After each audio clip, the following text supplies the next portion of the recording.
Mana payshanba kuni asrdan keyin juma kuni hisoblanadi. Juma kuni nega Rasululloh sallallohu alayhi vasallam buyurdilar g'usl qilishlikni?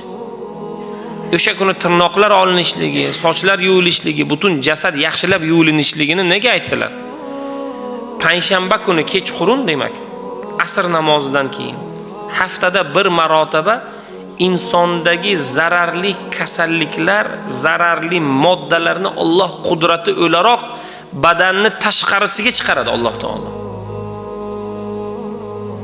O'sha kuni, o'sha juma vaqtida g'usl qilinganda o'sha kasalliklardan inson forig' bo'ladi. Nega u davolanishlikni aytayapmiz? Nega inson uchun mana shu narsalarni payg'ambarimiz sunnat o'laroq tavsiya qildilar? Bu ham bo'lsa Alloh taoloni bizga bergan ne'mat. Aslida unday g'usl qilishlik, tirnoqlar olinishligi, sochlar yuvilishligi, xushbo'ylanishlik, masjidga kelishlik, jumaga kelishlikka kim muhtoj? Insonning o'zi muhtoj. Kasallikdan forig' bo'ladi, salomat bo'ladi, pok bo'ladi, jumaga keladi. Alloh taolo uni gunohlarini kechiradi. Aslida biz muhtojmiz.